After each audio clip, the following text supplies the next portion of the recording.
The gentleman from Florida, Ms. Adams.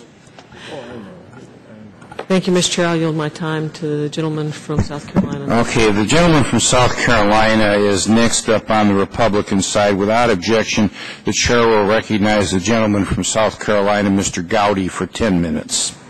Thank you, Mr. Chairman, and I want to thank the gentlelady from Florida for yielding and also for her service as a distinguished law enforcement officer prior to coming to Congress. Mr. Fein, I want to be very, very clear about this. I do not and have never challenged the patriotism of anyone who holds a contrary viewpoint on this act. In fact, I applaud you for probing and questioning and challenging.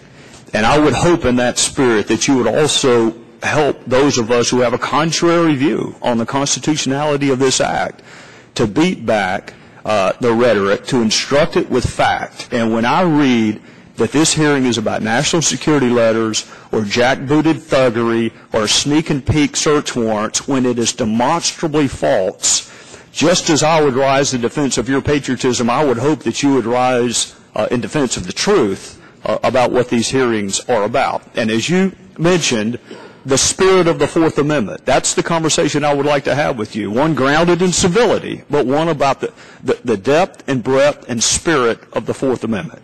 Fair enough? That's fair enough. All right.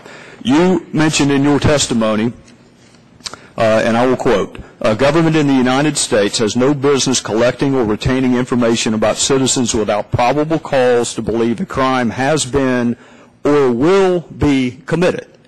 So you allow that there needs to be government involvement in the investigation of future crimes. Yes, conspiracy is a perfect example. Yes, sir. Right. And there are other examples. I mean, you can't wait until something happens to begin to investigate it. Well, that's what conspiracy law is about. Conspiracy means nothing's happened. You just have an agreement, and you can investigate the agreement to commit an unlawful act, and that's permissible. Yes. Well, the difference is in a conspiracy case, nothing ever has to happen. It's a crime just to conspire to commit an offense. You can have conspiracies all day long and not ever have a crime. Agreed? Well, I mean, there doesn't have to be. Some conspiracies, you do not need any overt acts. You need no overt acts in Title 21 conspiracy. You can go ahead and prosecute, but all I'm saying is that you can begin an investigation before anything happens under the criminal law. Agreed, but you used the word probable cause in that sentence. And then in another sentence, you said the whole purpose of the Fourth Amendment is to saddle government with a heavy burden of demonstrating by indisputable evidence. Now, you would agree with me, Mr. Fein, that is not the standard. Indisputable evidence is not the standard by which the Fourth Amendment is judged. Indisputable evidence that the inquiry would produce is focused on somebody who's probably implicated in crime, or the evidence unearthed would shed light on a crime. Well, the words indisputable and probably don't fit nicely in the same sentence. No. So what is your definition of probable cause? It's the one that the U.S. Supreme Court has said. You've got some reasonable foundation and suspicion that ordinary people applying their intellect would conclude makes it substantially likely that the individual is engaged in crime. It is a fair probability, right? That's what the Supreme Court said, and that's very different from indisputable evidence. Yes, but I believe my statement with regard to indisputable evidence is indisputable, showing that this particular investigatory tool is necessary to investigate crime under those standards, not the standard for getting a warrant. But you will agree with me that there are several areas of criminal law where the standard is not probable cause. You don't have to have probable cause for a Terry-like encounter with law enforcement. You have a distinguished law enforcement officer right beside you. If there were to be a police-citizen encounter on the street, he doesn't have to have probable cause to frisk me for weapons, right? And that's not viewed as a search. It's a stop and frisk. Well, you can remove weapons and contraband from their hand or from their pocket under another exception to the Fourth Amendment, which is the plain field doctrine. Do you agree or disagree with the plain field doctrine? No, the plain field is you've got plain evidence that a crime or a contraband is in your vision. But you don't have a warrant. Probable cause. No, I'm not saying probable cause doesn't mean you have to get a warrant in every circumstance. Sometimes you can act without a warrant, but you would have to establish probable cause if it were challenged after the fact. And you will agree that there are areas of criminal law where, well before the Patriot Act, all you had to have was a reasonable suspicion or an articulable suspicion, or in some instances just a hunch With regard to full-scale searches or seizures, no, sir, I don't believe that. Well, but then we get into a discussion of what's a full-scale search and seizure. Can I put a tracking device on an automobile?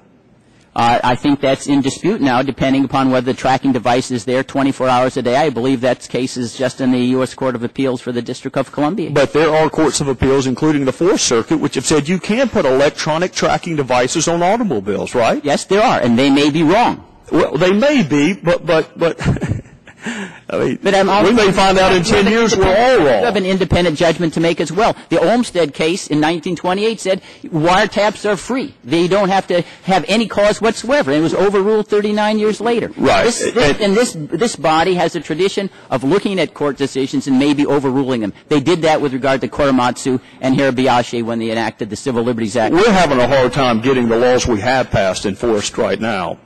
With respect, this executive branch doesn't enforce the laws we do pass. So the notion that we're going to foresee, let me ask you this. Do you agree that law enforcement should be able to search the computer records of a suspected child pornographer who uses a taxpayer-funded computer at a public library?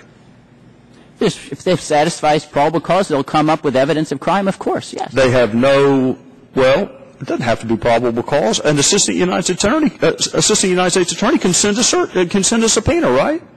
You don't even have to have a search warrant.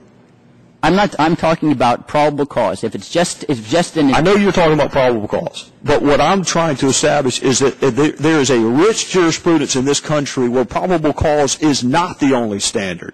An assistant United States attorney can send a grand jury subpoena to a library and get your library records today. Correct? That is correct, because the Supreme Court, and I think they got it wrong, says if the information is in the hands of a third party, then you have no protectable... You have no standing. Expectation. Yeah, you have no expectation of privacy. I believe that is an incorrect interpretation of the Fourth Amendment. In today's Internet era, you can have your virtual digital diary of everything you've done tracked in the hands of third parties. And that doctrine enables then the government to really look in your diary... Or you can be on notice that the law is what it is and not keep things that you have an expectation of privacy in a public domain.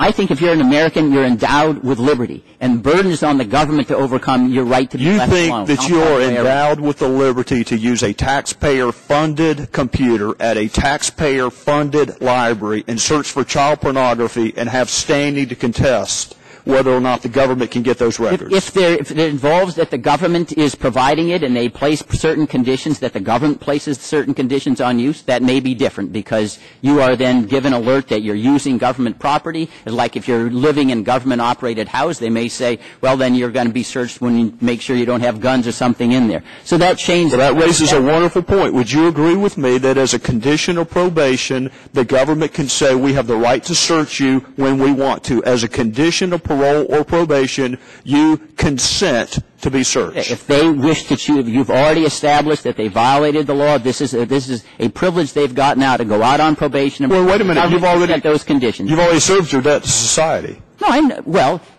with regard to parole, I'm not sure that the probation. There's no parole in the federal system. Is that if you violate the conditions of parole, you return to Could we make it a condition on admittance to this country that you consent to be searched?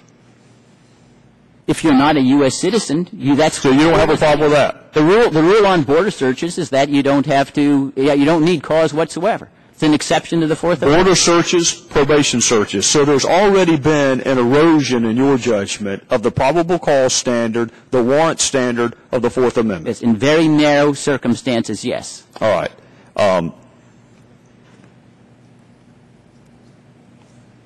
Do you disagree with the lawfulness of anticipatory search warrants? Of what search warrant? Anticipatory. The crime hasn't even been committed yet, but law enforcement can go get a search warrant for that crime.